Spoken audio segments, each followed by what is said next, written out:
momentos, essa oportunidade de aprendizagem. Temos certeza absoluta que todos os nossos irmãos do plano espiritual estão aqui, nos ajudando a compreender todas as lições que virão hoje. Agradecemos imensamente ao nosso anjo guardião que faz essa tarefa, esse trabalho, para que a gente possa realmente compreender. Ao nosso Mestre Jesus, que trouxe tantos ensinamentos para nós. Neste momento, a gente agradece a Deus porque a gente vai se iluminando, afastando a sombra do desconhecimento que a gente tem, e estamos todos aqui por vontade nossa mesmo, para iniciar essa tarefa, esse trabalho que é muito, muito importante. E assim nós, em agradecimento, dizemos ao nosso Pai a oração que o nosso Mestre Jesus nos ensinou. Pai nosso que estás em toda parte, santificado é o teu nome, venha a nós o teu reino de amor. Seja feita a tua vontade, Senhor, assim na terra como nos céus. O pão nosso de cada dia nos dai hoje. Perdoa, Pai, as nossas dívidas, assim como perdoamos os nossos devedores. Não nos deixes cair em tentação e livra-nos sempre de cometermos o mal. Que assim seja, graças a Deus e graças a Jesus. Obrigada, Regina. Tudo bem aí? Já estamos online, Geraldo?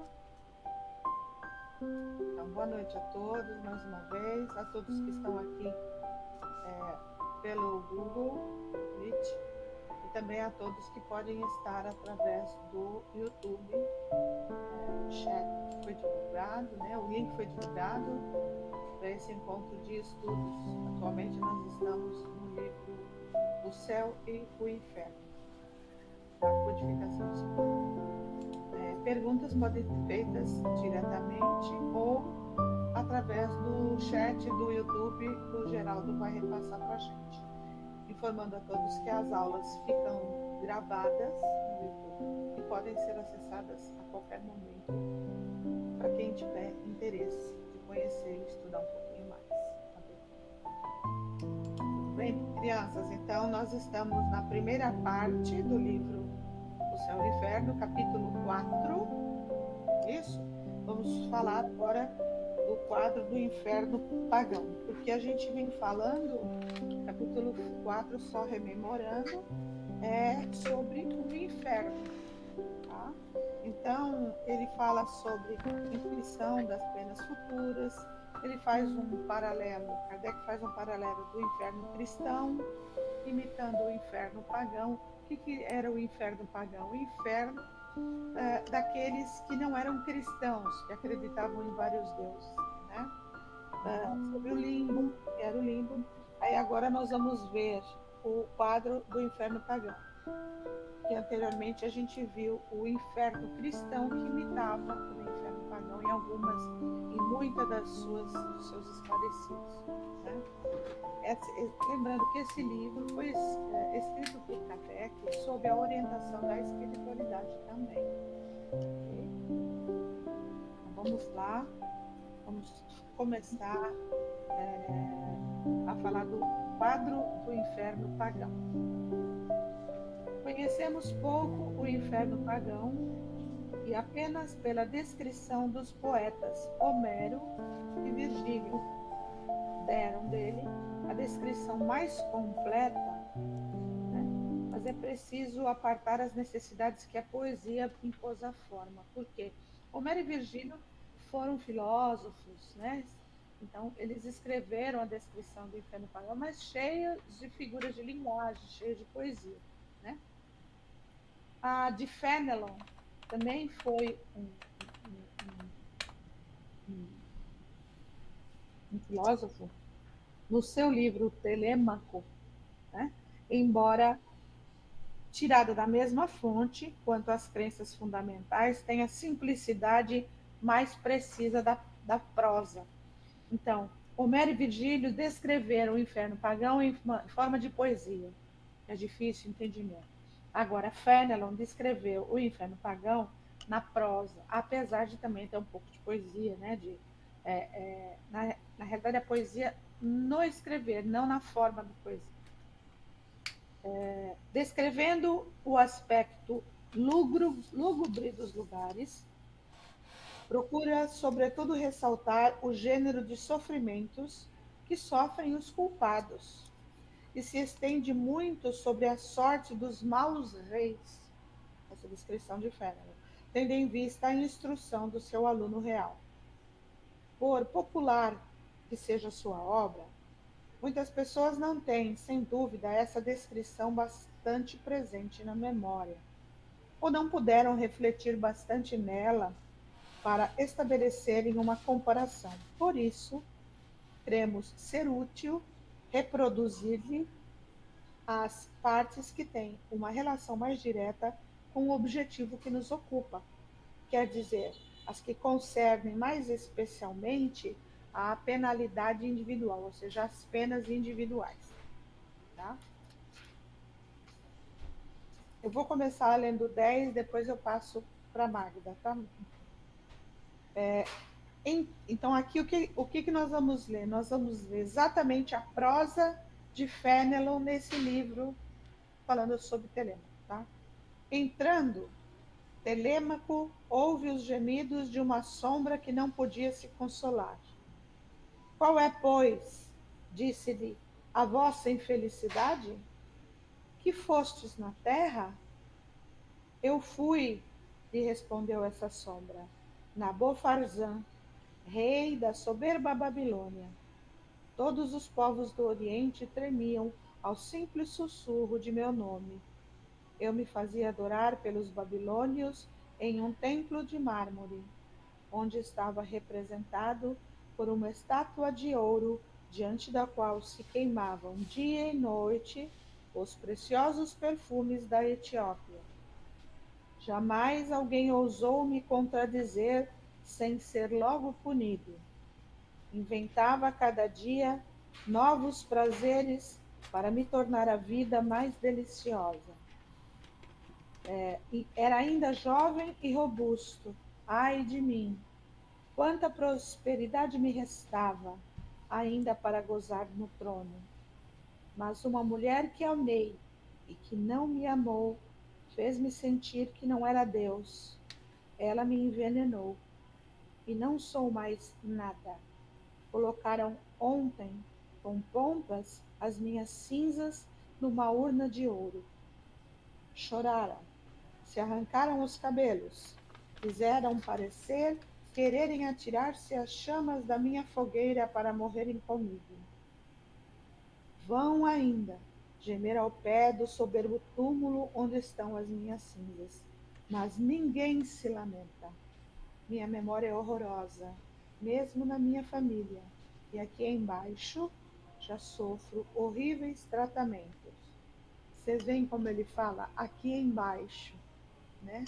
E a gente lembra, né, sempre que o inferno é um estado mental. Né? A doutrina espírita nos ensina isso. Mas nós estamos falando aqui da descrição do inferno pagão. Né? Edna, pode ler 2 parágrafos para a gente? Magda, leia 2 parágrafos para a gente, por favor. Telêmaco, tocado com esse espetáculo, lhe diz: éreis verdadeiramente feliz durante o vosso reinado? Sentieis essa doce paz sem a qual o coração permanece sempre oprimido e murcho no meio das delícias? Não, respondeu o babilônio, não sei mesmo o que quereis dizer. Os sábios gabam essa paz como o único bem. Para mim, jamais a senti. Meu coração estava sem cessar, agitado por desejos novos, por medo e por esperança. Tratei de atordoar-me a mim mesmo pela excitação de minhas paixões. Tinha necessidade de manter essa embriaguez para torná-la contínua. O menor intervalo de razão tranquila ter-me-ia sido muito amargo. Eis a paz da qual gozei. Tudo mais me parecia uma fábula e um sonho. Eis os bens que lamento.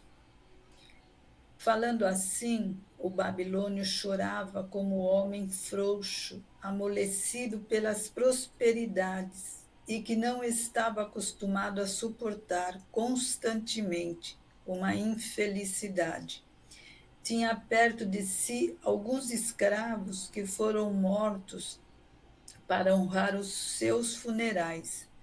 Mercúrio entregara-os a Caronte com seu rei e lhes dera um poder absoluto sobre esse rei que serviram na terra. Essas sombras de escravos não temiam mais a sombra de Nabofarzã. Elas o tinham acorrentado e lhe faziam as mais cruéis indignidades. Uma lhe dizia: não fomos homens tão bem como tu? Como foste bastante insensato para te creres um Deus sem que lembrasses que eras da raça dos outros homens?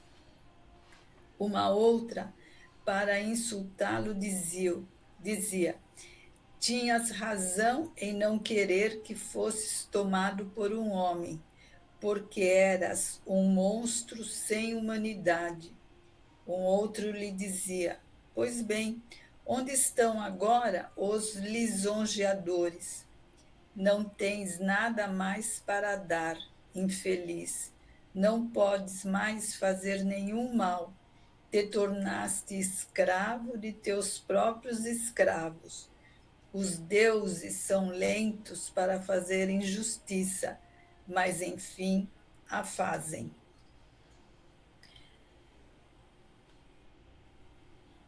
Abre o microfone. Lembrando a descrição do inferno pagão, olha lá. Então, vocês estão vendo, Mercúrio, era o deus Mercúrio, pegou os escravos que foram mortos com ele e deu poder maior para esses escravos o infernizarem e dominarem. Aí, né?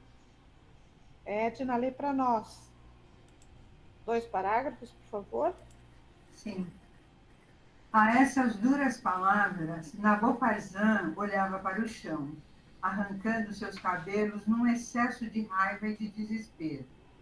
Mas Caronte dizia aos escravos: arrastai-o com a corrente, levantai-o contra a sua vontade. Não terá nem mesmo a consolação de esconder a sua vergonha. É preciso que todas as sombras do esfinge disso sejam testemunhas para justificar os deuses que sofreram tanto tempo quanto esse ímpio reinou sobre a terra. Logo percebeu bem perto dele o negro tártaro. Dele saía uma fumaça escura e espessa, cujo odor emprestado ocasionaria a morte se lhe espalhasse na morada dos vivos. Essa fumaça cobria um rio de fogo e turbilhões de chamas, cujo ruído, semelhante ao das correntes, as mais impetuosas, quando se lançam dos mais altos rochedos ao fundo dos abismos, fazia com que nada se pudesse ouvir distintamente nesses tristes lugares. Pode ler mais um, Edna, por favor. Telêmaco, secretamente animado por Minerva, entra sem medo nesse abismo. De início percebeu ele um grande número de homens que tinham vivido nas mais baixas condições e que eram punidos por terem procurado as riquezas pelas fraudes, pelas traições e crueldades. Ele nota muitos ímpios hipócritas que, aparentando amar a religião, dela se serviram como um bom pretexto para contentar a sua ambição e enganar os homens crédulos. Esses homens que tinham abusado da própria virtude, embora seja o maior dom dos deuses, eram punidos com os maiores celerados de todos os homens. As crianças que tinham degolado seus pais e suas mães, as esposas que tinham molhado suas mãos no sangue de seus esposos, os traidores que tinham entregue sua pátria depois de terem violado todos os juramentos, sofriam apenas menos cruéis do que estes hipócritas. Os 3 juízes do inferno assim o quiseram, e eis as suas razões. É que esses hipócritas não se contentam com serem maus como o resto dos ímpios. Querem ainda passar por bons e fazem, com a sua falsa virtude, aqui, o meu deve estar errado, é virtude, com que os homens não ousem mais confiar na verdade. Os deuses dos quais zombaram e que tornaram desprezíveis para os homens, têm prazer em empregar todo o seu poder para se vingarem dos seus insultos. Quer que eu leia mais essa e depois Ok, é um pequeno, né? tá bom. Então, junto destes aparecem outros homens que o vulgo crê, o vulgo significa o povo, né? Pouco culpados e que a vingança divina persegue impiedosamente. São os ingratos, os mentirosos, os lisonjeadores que louvam o vício, os críticos malignos que trataram de difamar a mais pura virtude, enfim, aqueles que julgaram temerariamente as coisas sem conhecê-las a fundo e que, por isso, prejudicaram a reputação de inocentes. Nossa, hein? Então, na realidade, o livro do Fénelon Telêmaco, ele narra o que Telêmaco encontrou no inferno pagão. E daí Telêmaco chegou até o inferno pagão, né? Na realidade, eu só sei a história de Telêmaco pelo pouco de filosofia que eu já estudei, tá? Mas é um livro de filosofia Sim, sim, e é muito bonito. O Tártaro, quando ele fala de Tártaro, Tártaro é o inferno, né? sim, Vocês viram a maneira como as pessoas que morriam eram tratadas pelos deuses, Mercúrio, sim, etc, etc, e pela justiça, né? Aqui eles não falavam de Deus, porque eles não tinham um Deus, né? sim, Os pagãos acreditavam, Mercúrio, Júpiter, eles personificavam os deuses em características e formas até humanas, tá? Então eles eram unidos. Vamos lá. Telêmaco, vendo os 3 juízes que estavam sentados, 3 juízes da morte, hein? 3 juízes do inferno. Telêmaco, vendo os 3 juízes que estavam sentados e que condenavam o homem, ousa lhes perguntar quais eram seus crimes. Logo o condenado, tomando a palavra, grita: Eu não fiz nenhum mal. Coloquei todo o meu prazer em fazer o bem. Fui magnânimo, liberal, justo, compassivo. E se pode, pois, me reprovar? Então Minos, um dos deuses da morte, lhe diz: não, não se te faz nenhuma recriminação com respeito aos homens, mas não devia menos aos homens do que aos deuses? Qual é, pois, essa justiça da qual te gabas? Não faltaste a nenhum dever para com os homens, que não são nada. Foste virtuoso, mas colocaste toda a tua virtude para ti mesmo, e não aos deuses que a te deram, porque querias gozar do fruto da tua própria virtude e te encerrar em ti mesmo. Foste a tua divindade. Mas os deuses que tudo fizeram e que nada fizeram senão para eles mesmos, não podem renunciar aos seus direitos. Tu os olvidaste, os esqueceste. Eles te esquecerão. Entregar-te-ão a ti mesmo, uma vez que quiseste ser para ti e não para eles. Procura, pois, agora, se o podes, a consolação no teu próprio coração. Este, para sempre, separado dos homens aos quais quiseste agradar. Este só contigo mesmo, que foste teu ídolo. Aprende que não há verdadeira virtude sem o respeito e o amor aos deuses, aos quais tudo é devido.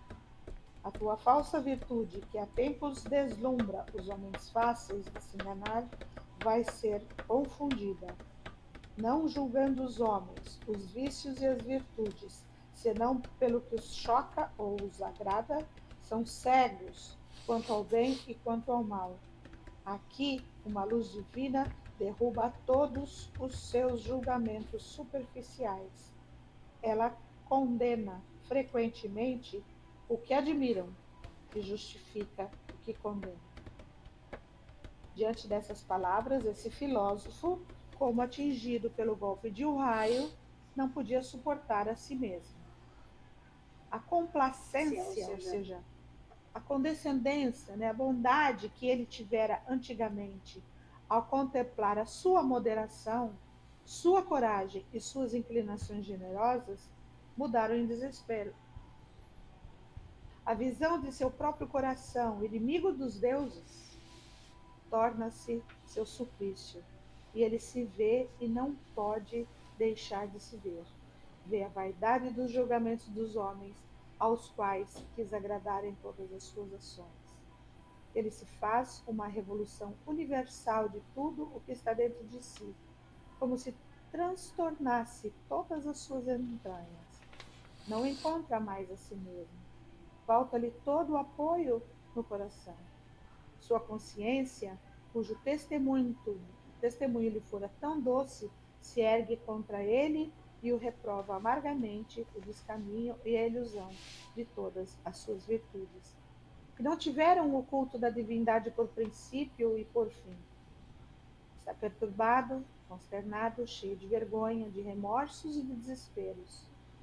As fúrias não o atormentam, porque lhe basta estar entregue a si mesmo, e que seu próprio coração vingue bastante os deuses desprezados.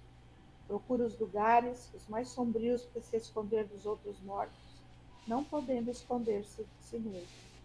Ele procura as trevas e não pode encontrá-las. Uma luz importuna o segue por toda parte. De todos os lados, os raios penetrantes da verdade vão vingar a verdade que ele negligenciou em seguir. Tudo o que amou se lhe torna odioso, como sendo a fonte de seus males. Não podem nunca acabar. E diz a si mesmo: ó insensato, não conheci, pois, nem os deuses, nem os homens, nem a mim mesmo. Não conheci nada. Uma vez que jamais amei o único e verdadeiro bem, todos os meus passos foram de descaminho. Minha sabedoria não foi senão loucura. Minha virtude não foi senão um orgulho ímpio e cego. Eu era, eu mesmo, o meu ídolo. Vocês percebem, mesmo naquela época, né, na visão filosófica do inferno pagão, né, ele já está, o ser está entregue à sua própria consciência depois que faz a passagem da vida para a morte, né? Então, é a própria consciência, na realidade, que o transtorna, que o pune e que o faz ficar em sofrimento permanente. É muito interessante, apesar da descrição ser do inferno pagão, né? Lucineide, você quer dar um pouco? Leio aqui, Mari. Ixi, está muito baixo o seu som. Tá. Então, vê se outra pessoa pode ler, né? Tá bom. Tá ruim. Magda, dê para nós, então. Obrigada, Lu, desculpa. Enfim, Telêmaco percebeu os reis que estavam condenados por terem abusado do seu poder. De um lado, uma fúria vingativa lhes apresentava um espelho que lhes mostrava toda a disformidade dos seus vícios. Aí eles viam e não podiam deixar de ver a sua vaidade grosseira e ávida dos mais ridículos horrores, sua dureza para com os homens, aos quais deveriam proporcionar felicidade, sua insensibilidade com a virtude, seu medo de ouvir a verdade, sua inclinação para os homens frouxos e lisonjeadores, sua desatenção, sua moleza, sua indolência, sua desconfiança imprópria, seu Fausto e sua excessiva magnificência fundados sobre fiança imprópria. Seu Fausto e sua excessiva magnificência fundados... fundados sobre fiança imprópria. Seu Fausto e sua excessiva magnificência fundados sobre as ruínas dos povos. Sua ambição para comprar um pouco de vanglória com o sangue de seus cidadãos. Enfim, a sua crueldade que procura cada dia novas delícias entre as lágrimas e o desespero de tantos infelizes. Eles se veem sem cessar nesse espelho, acham-se mais horríveis, mais monstruosos do que não é a quimera, vencida por Belerofonte, nem a Hidra de Lerna, abatida por Hércules, nem o próprio Cérbero, embora vomite de suas 3 goelas escancaradas um sangue negro e venenoso, que é capaz de empestar toda a raça dos mortais que vivem sobre a terra. Então, só um minutinho, deixa eu explicar. Desculpa. Aqui nós temos as figuras, eu tenho que falar porque não é conhecido da gente, né? Não é hábito a gente falar. A Quimera foi vencida por Belerofonte, a Hidra de Lerna, Cérbero, Hércules, são figuras da mitologia, especialmente da mitologia grega, porque a mitologia grega é dos pagãos, tá? Então, eles tinham figuras que eram consideradas deuses, mas tinham formatos humanos ou misturados, humanos com animais, tá? Então, a descrição de quem é cada uma dessas figuras, Quimera, Hidra de Lerna, fazem parte da mitologia. Pode continuar. Lê mais esse parágrafo, por favor. Ao mesmo tempo, por outro lado, uma outra fúria lhes repetia com insulto todos os louvores que seus lisonjeadores lhes deram durante sua vida. Eles apresentavam um outro espelho, onde se viam tais como a adulação os pintara. A oposição dessas duas pinturas, tão contrárias, era o suplício da sua vaidade.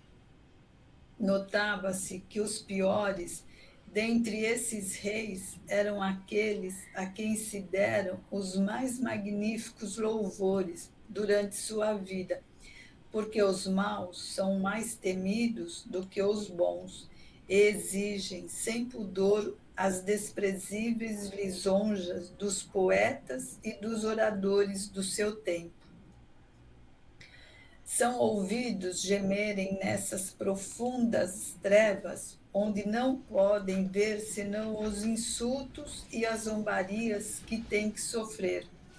Não tem nada ao seu redor que não os repilam, que não os contradigam, que não os confundam, ao passo que, sobre a terra, zombaram da vida dos homens e pretendiam que tudo estava feito para servi-los.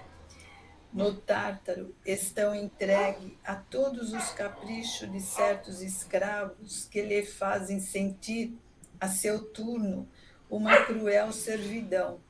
Eles servem com dor e não lhes resta nenhuma esperança de poderem jamais abrandar seu cativeiro. Estão sob os golpes dos seus escravos, tornados seus tiranos impiedosos, como uma bigorna está sob os golpes das marteladas de cíclopes, quando Vulcano os insta a trabalharem nas fornalhas ardentes do Monte Etna. Pode parar aí. São outras figuras mitológicas, tá? Cíclope é a figura mitológica que tem um olho só, né? Era um ogro de um olho só. Vulcano é um deus da mitologia. Mortalhas ardentes do Monte Etna, porque Etna tem um vulcão lá. No Monte Etna tem um vulcão. Então, o que a gente percebe até agora na descrição desse inferno pagão são figuras da mitologia grega, tudo bem, mas basicamente é uma punição eterna, né, permanente, de tudo aquilo que eles fizeram de errado. Então, tem a justiça. A diferença até agora é que é permanente. Eles dão poder para quem eram os escravos deles, os atormentáveis, porque veja bem, nesse livro que Fénelon escreveu, Telêmaco, porque Telêmaco era uma figura que cuidava, era como falar assim, como se ele fosse professor de candidatos a rei, tá? Daqueles que seriam tornados reis posteriormente. Então, como ele ensinava como devia se portar, o que era um rei, o que seria um rei, como ele devia ser, então Telêmaco faz esse mergulho no inferno para descrever para o seu pupilo o que ia acontecer com os maus reis, o que acontecia com os maus reis. É mais ou menos essa a finalidade do livro de Fé. Tá? Vamos lá, vou ler um pouco agora. Ali, Telêmaco percebeu rostos pálidos, horrorosos e consternados. Uma tristeza negra ronda esses criminosos. Eles têm horror de si mesmos e não podem livrar-se desse horror, não mais do que da sua própria natureza. Não têm necessidade de outro castigo para suas faltas, além das próprias faltas. Veem-nas sem cessar, em toda a sua enormidade. Olha que legal, não é? Eles ficam num looping, vendo o tempo todo tudo aquilo que eles fizeram de ruim para a população, para o povo que eles governaram. Apresentam-se a eles como espectros horríveis e os perseguem. Para delas se protegerem, procuram uma morte mais poderosa do que aquela que os separou dos seus corpos. No desespero que estão, chamam em seu socorro uma morte que possa exterminar todo o sentimento e todo o conhecimento de si mesmos. Pedem aos abismos para tragá-los, a fim de que se esquivarem aos raios vingadores da verdade que os perseguem, mas estão destinados à vingança que destila sobre eles gota a gota e que não secará nunca. A verdade que eles temem ver provoca o seu suplício. Vêm-na e não têm olhos senão para vê-la se erguer contra eles. Sua visão os penetra, atormenta, os arranca deles mesmos. Ela é como um raio, sem nada destruir ao redor, penetra-lhes até o fundo das suas entranhas.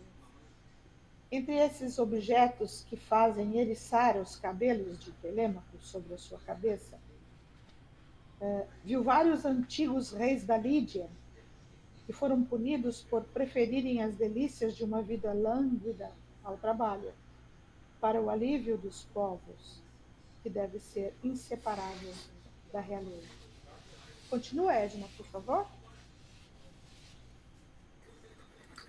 Esses reis se reprovavam uns aos outros pela sua cegueira. Um dizia ao outro que tinha sido seu filho: não vos recomendei a miúde durante a minha velhice e antes da minha morte para reparar os males que fizera pela minha negligência? Ah, infeliz pai, dizia o filho, fostes vós que me perdestes. Foi o vosso exemplo que me inspirou o Fausto, o orgulho, a volúpia e a dureza para com os homens. Vendo-vos reinar com tanta tibieza e cercado de vis aduladores, acostumei-me a gostar da adulação e dos prazeres. Acreditei que o resto dos homens era, com relação aos reis o que os cavalos e os outros animais de carga são na consideração dos homens. Quer dizer, animais aos quais não se faz caso, senão enquanto prestam serviços e proporcionam comodidades. Acreditei e fostes vós que me fizestes acreditar, e agora sofro tantos males por vos imitar. A essas reprimendas acrescentavam as mais horrendas maldições, e pareciam animados de raiva para se dilacerarem um ao outro. Ao redor desses reis volteavam ainda, quais mochos na noite, as cruéis suspeitas, os vãos alarmes, as desconfianças que vindam os povos das durezas de seus reis, a fome insaciável de riquezas, a falsa glória sempre tirânica e a fraqueza desprezível que redobra todos os males que se sofrem sem poder jamais dar sólidos prazeres. Viam-se vários desses reis severamente punidos, não pelos males que fizeram, mas por terem negligenciado o bem que tinham o dever de fazer. Todos os crimes dos povos que se originam da negligência com a qual se faz observar as leis eram imputados aos reis, que não devem reinar senão a fim de que as leis reinem pela sua intervenção. Imputava-se-lhes também todas as desordens originadas do Fausto, do luxo e de todos os outros excessos que atiram os homens em um estado violento e na tentação de desprezarem as leis que adquirem bens. Sobretudo, tratava-se rigorosamente aos reis que, em lugar de serem bons e vigilantes pastores dos povos, aliás, não sonharam senão arruinarem o rebanho como lobos devoradores. Mas o que consternou mais a Telêmaco foi ver, nesse abismo de trevas e males, um grande número de reis que, tendo passado na terra por reis bastante bons, foram condenados às penas do Tártaro, por se terem deixado governar por homens maus e astuciosos. Estavam punidos pelos males que tinham deixado de fazer com a sua autoridade. Além disso, a maioria desses reis não foi nem boa e nem má, tanto a sua fraqueza fora grande. Não temeram jamais o não conhecerem a verdade, nunca tiveram o gosto da virtude, e nem colocaram o seu prazer em fazerem o bem. Né? Eu não fiz o mal, mas também não fiz o bem. Também tem essas situações aí, né? Então, o que é interessante na descrição do inferno pagão, por Telêmaco, né, nessa obra de Fénelon, é exatamente isso, né? Os reis sendo eternamente punidos pelo mal que fizeram, pelo bem que deixaram de fazer, né? E os vícios, os males que eles possuíam deles, vamos supor, a vaidade, a cupidez, o Fausto, isso doía fisicamente neles. Olha, isso é interessante, né? Então eles ficavam vendo o tempo inteiro as atitudes deles egoísticas, né? As luxúrias, e aquilo, em vez de ser uma arma que os feria, era as suas maldades, os seus defeitos, se a gente pode falar assim, é que os fazia sentir dor, certo? Então, é uma descrição forte? Sim, é uma descrição forte. Então, o que a gente pode tirar de resumo daí? Que aqueles, na realidade, na descrição de Fénelon, é sobre os reis maus, é que as penas são eternas, eram eternas para eles na época, né? O inferno pagão, as penas são eternas. O cara ia ficar ali nesse sofrimento eternamente. Não haveria o arrependimento, né? Também acho que é assim, né? Essa dor é a consciência. Exato. Não é? Mesmo com o que quer que a gente acredite, o que quer, qual crença que a gente siga, a gente tem a consciência. Exatamente. E aqui, como nós vamos ver agora o quadro do inferno cristão, a gente vai ver, a gente vai começar a fazer semelhanças, diferenças, mas na realidade também o que nos cobra, o que nos traz o sofrimento ou não, é a nossa consciência, que é a própria cobrança. Né?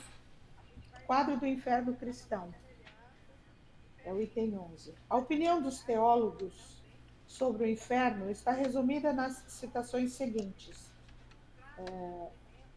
Essa descrição, tendo sido tomada dos autores sacros e na vida dos santos, autores sacros são autores que escreviam da Igreja Católica, né? Essa descrição tem sido tomada dos autores sacros e na vida dos santos. Pode muito melhor ser considerada como a expressão da fé ortodoxa nessa matéria, sendo a cada instante reproduzida, com algumas variantes aproximadas, nos sermões do púlpito evangélico e nas instruções pastorais. Então, ele está querendo dizer que isso era falado nas reuniões das igrejas. Os demônios são puros espíritos, e os condenados presentemente no inferno podem também ser considerados puros espíritos, uma vez que apenas a sua alma para ir descer, e que a sua ossada, tornada à poeira, ou seja, que foi de volta para a poeira, se transforma incessantemente em ervas, em plantas, em frutos, em minerais, em líquidos, sofrendo, sem o saber, as contínuas metamorfoses da matéria. Mas os condenados, como os santos, devem ressuscitar no último dia e retomarem, para não deixá-lo, um corpo carnal, o mesmo corpo sob o qual foram conhecidos entre os vivos. O que os distinguirá uns dos outros será que os eleitos ressuscitarão em um corpo purificado e todo radioso. Os condenados em um corpo enlameado e deformado pelo pecado. Não haverá, pois, no inferno apenas espíritos puros.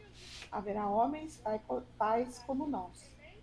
O inferno é, por conseguinte, um lugar físico, olha lá, geográfico, material, uma vez que estará povoado de criaturas terrestres, tendo pés, mãos, uma boca, uma língua, dentes, ouvidos, olhos semelhantes aos nossos, sangue nas veias e nervos sensíveis à dor. Onde está situado o inferno? Alguns doutores nas próprias entranhas da nossa Terra, lá dentro, embaixo da Terra. Outros, não sei em qual planeta, mas a questão não foi decidida por nenhum concílio. Concílio é uma reunião de clérigos, de padres de alto escalão, bispos, arcebispos, etc. Tá? Está-se, pois, sobre esse ponto, reduzido a conjecturas, ou seja, estão falando sobre onde fica o inferno. Só se fala, mas ninguém provou nada, ninguém mostra nada, nem ninguém decidiu, nem nenhuma cúpula de poder eclesiástico para a cristandade decidiu onde ficaria o inferno. A única coisa que se afirma é que o inferno, em qualquer lugar que seja situado, é um mundo composto de elementos materiais, mas um mundo sem sol, sem lua, sem estrelas, mais triste, mais inóspito, mais desprovido de todo germe e de toda aparência do bem do que o são as partes mais inabitáveis deste mundo onde nós pecamos. Bom, os teólogos circunspectos, ou seja, aqueles teólogos que pensam muito, não se arriscam a pintar, à maneira dos egípcios, dos hindus e dos gregos, todos os horrores dessa morada. Limitam-se a mostrar como um modelo o pouco que a escritura dele revela, o lado de fogo e de enxofre do Apocalipse, e os vermes de Isaías, esses vermes eternamente formigando sob as carcaças do Tofel, e os demônios atormentando os homens, aos quais perderam, e os homens chorando e rangendo os dentes, segundo a expressão dos evangelistas. Santo Agostinho não concorda com essas penas físicas. Ele era um cara além do seu tempo mesmo, um espírito extremamente evoluído. Santo Agostinho não concorda com essas penas físicas, que sejam simples imagens de penas morais. Ele vê num verdadeiro lago de enxofre, ou seja, ele vê, olha lá, está tendo visões, hein? Ele vê num verdadeiro lago de enxofre os vermes e as serpentes verdadeiras encarniçarem-se sobre todas as partes do corpo dos condenados e unindo suas mordeduras às do fogo. Ele pretende, segundo um versículo de São Marcos, ou de Marcos, que esse fogo estranho, embora material igual ao nosso e agindo sobre corpos materiais, não conservará como o sal conserva a carne nas vítimas. Mas os condenados, vítimas sempre sacrificadas e sempre vivas, sentirão a dor desse fogo que queima sem destruir. Ele penetrará sob sua pele, estarão deles embebidos e saturados em todos os seus membros, na medula de seus ossos, na pupila de seus olhos, nas fibras as mais escondidas e as mais sensíveis do seu ser. A cratera de um vulcão, se pudessem ali mergulhar, seria para eles um lugar de refrigério e de repouso. Então, começando a descrição, essa aqui é a descrição de Santo Agostinho, uma visão que ele teve, do inferno. Olha que interessante, o inferno cristão é material, físico, mas também tem penas eternas. Um fogo que não queima, mas que machuca, que incomoda, né? Você pode ler, Magna, para a gente? Assim falam com segurança os teólogos, os mais tímidos, os mais discretos, os mais reservados. Eles não negam, aliás, que haja no inferno outros suplícios corporais. Dizem somente que, para falarem deles, não têm um conhecimento suficiente, tão positivo, ao menos daquele que lhes foi dado do horrível suplício do fogo e do repugnante suplício dos vermes. Mas há teólogos mais ousados ou mais esclarecidos que fazem do inferno descrições mais detalhadas, mais variadas e mais completas. E embora não se saiba em que sítio do espaço esse inferno está situado, há santos que ouviram. Para ali não foram com a lira na mão, igual a Orfeu, ou com a espada na mão, igual a Ulisses. Foram transportados em espírito. Santa Teresa está entre esse número. Parece, segundo o relato da santa, que há cidade no inferno. Ela viu, pelo menos, uma espécie de rua longa e estreita, como há tantas nas cidades antigas. Entrou nela, andando com horror, sobre um terreno lodoso, fétido, onde pululavam répteis monstruosos, mas foi detida em sua caminhada por uma muralha que fechava a rua. Nessa muralha estava construído um nicho onde Teresa se agachou, sem saber muito como isso aconteceu. Era, disse ela, o lugar que lhe estaria destinado se abusasse de sua vida, das graças que Deus derramou sobre a sua cela de Ávila. Embora se introduzisse com uma facilidade maravilhosa naquele nicho de pedra, não podia nem sentar-se, nem deitar-se, nem estar em pé. Ainda menos podia dali sair.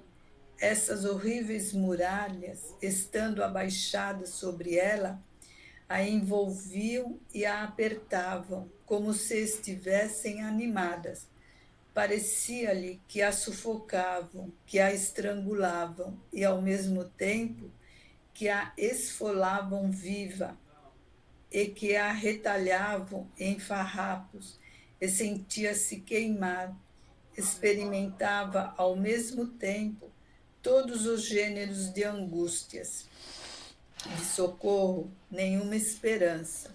Tudo ao redor dela não era senão trevas.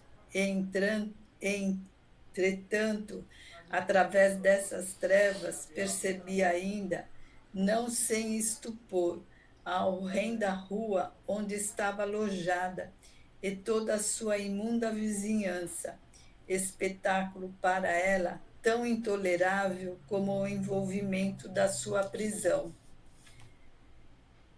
Isso não era, sem dúvida, senão um pequeno canto do inferno. Outros viajores espirituais foram mais favorecidos. Viram o inferno de grandes cidades ardendo em fogo, Babilônia e Nínive, e mesmo Roma, seus palácios e seus templos abrangidos, e todos os seus habitantes acorrentados. O traficante em seu balcão, os sacerdotes reunidos com seus cortesãos nas salas de festins, ululando em suas cadeiras, das quais não poderiam mais se afastar, elevando aos seus lábios para se saciarem copos dos quais saíam chamas, lacaios ajoelhados nas cloacas ferventes, braços estendidos, e príncipes de cujas mãos se derramava sobre eles lava devoradora de ouro fundido. Outros viram no inferno planícies sem limites que camponeses famintos cavavam e semeavam, e nessas planícies fumegantes, com seus suores, suas sementes estéreas, como não produzissem nada, esses camponeses se entredevoravam depois, tão numerosos como antes, tão magros, tão famintos, eles se dispersavam por bandos no horizonte, indo procurar ao longe, mas em vão, terra mais felizes, logo substituídas nos campos que abandonavam por outras colônias errantes de condenados. Há quem viu no inferno montanhas cheias de precipícios, florestas gementes, poços sem águas, fontes alimentadas por lágrimas, rios de sangue, turbilhões de neves nos desertos de gelo, barcos de desesperados vagando sobre os mares sem margem. Revia-se ali, em uma palavra, tudo o que os pagãos viram, um reflexo lúgubre da terra, uma sombra desmesuradamente aumentada de suas misérias, seus sofrimentos naturais eternizados, e até os calabouços e instrumentos de suplício, instrumentos de tortura que nossas próprias mãos forjaram. Ali. Só um minutinho. Vocês estão vendo, apesar de ser inferno cristão, a consciência também está brotando ali forte, né?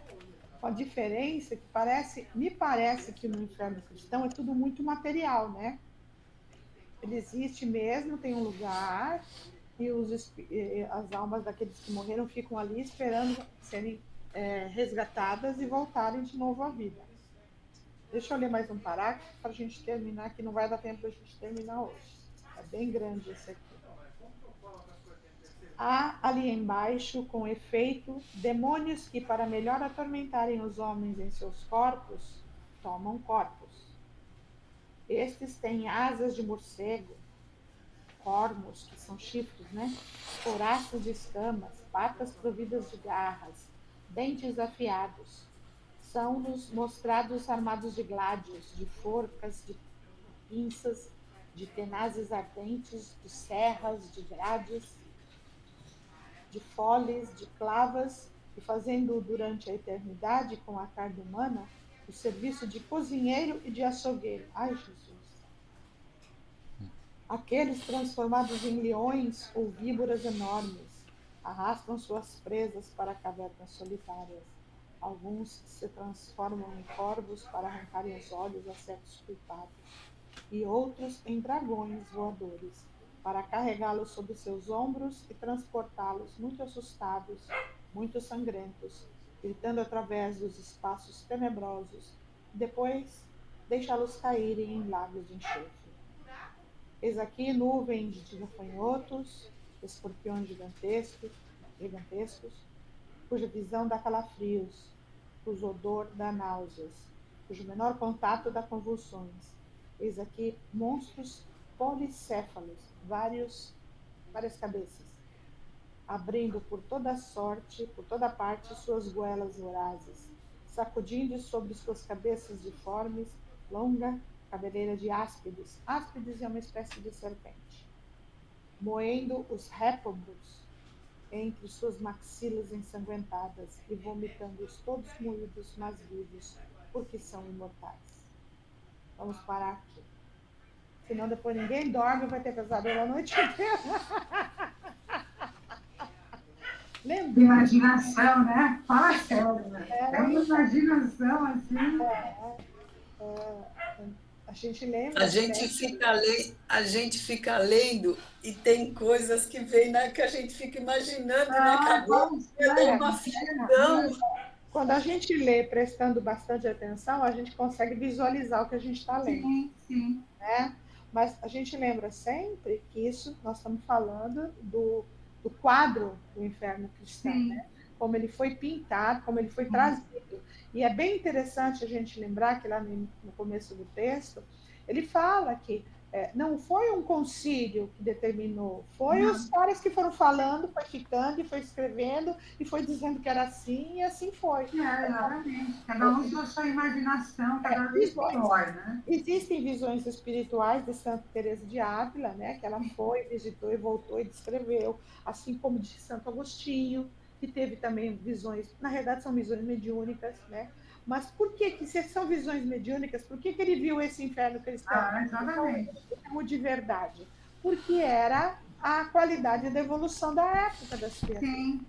Os espíritos que estavam habitando encarnados naquela época tinham esse nível de evolução, né?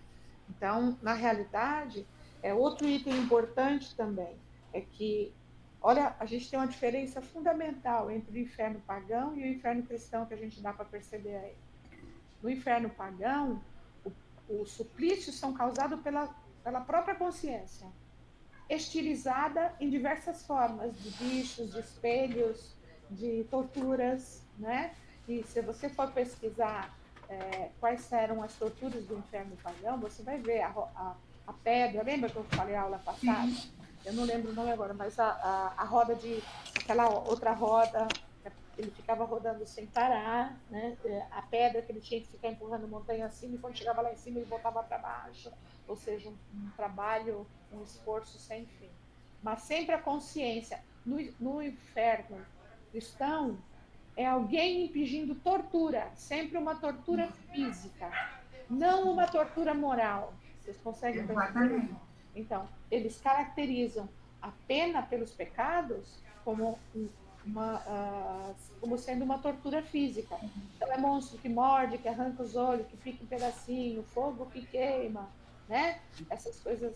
Então, já tem uma grande diferença aí. Vamos ver depois mais para frente, porque mais para frente ele vai falar do purgatório, que é interessante, porque é na visão católica, né? E aí começamos a falar da doutrina das penas eternas, que é tipo assim, vai sofrer isso. Já pensou que a ideia de que você sofreria isso eternamente porque são imortais? Se basearam tudo nos anteriores, nos gregos, nos egípcios, e foram se baseando. Qual era o objetivo maior? deixa eu até dobrar a folha aqui, Tem era poder. tentar evitar o mal pelo medo, Sim, é certo? o poder, né? Né? Sobre as Tentar pessoas. evitar a desobediência, o não cumprimento do ordenamento social através do medo. Você vai Sim, ser punido eternamente desse jeito, vai ficar fervendo lá no caldeirão ou vai no lago do enxofre lá eternamente. Isso é punição por medo. Na realidade, quando aparece, quando encarna, agora não, mas na época nascia, né? Agora a gente nem encarna. Quando nascia alguém com um pouco mais de esclarecimento espiritual trazido de outras vidas, ele virava um contestador. Falou, opa, peraí, que história é essa de ficar em lago? Onde está o lago? Que lugar é esse onde está o inferno, que eu não sei? Vocês resolveram que o inferno existe? Ele está onde? Né? E daí, de vez em quando, é isso que sempre levou à evolução da raça humana. Os contestadores do status quo. Status quo é a realidade como ela está. Enquanto se aceita a realidade como ela é, como ela está, as coisas não se modificam, nem para melhor nem para pior. Elas precisam elas são modificadas quando alguém ou as pessoas começam a se questionar sobre o que está acontecendo. Está definindo que 2 mais 2 é 4, por quê? Eu quero saber que você me prove por que 2 é 2 é 4. Quando isso começa a acontecer, é isso que leva à evolução do espírito. Queridos, até semana que vem. Beijo. Edna, encerra pra gente, por favor. sim, Você, né, querida? eu fico aqui pensando no coitado do Galileu. Imagina o que ele sofreu quando Então, ele falou que a Terra era redonda. Jesus, Natan. ele foi obrigado a A falar renegar. que não era. Ele foi obrigado a renegar a própria teoria dele para se manter vivo. E na realidade acabou indo embora do mesmo jeito. Exatamente. Nós agradecemos a Deus por esses momentos de conhecimento que a gente vai adquirindo, algumas coisas que a gente vai relembrando, e é extremamente importante. Graças a Deus que a doutrina espírita existe, que ela nos faz raciocinar, para que a gente não se perca nessa ilusão, nessa falácia toda, nessas penas eternas que são tão complicadas, né? Que muita gente ainda hoje segue. Nós agradecemos a Deus por todos esses ensinamentos de hoje, que a gente reflita bastante a respeito disso, porque é muito importante. Agradecemos aos nossos irmãos do plano espiritual que aqui estão, que nos ajudam, e nós desejamos, vibrando muito pelo mundo, porque a humanidade está doente, então nós vibramos intensamente para que a paz, para que Jesus possa abençoar cada ser que neste momento está vivendo neste planeta, para que a paz possa fazer parte dos seus pensamentos, da sua vida, e que ela possa ser criada em cada coração. Graças a Deus e graças a Jesus. Boa noite, queridos. Até semana que vem. Muito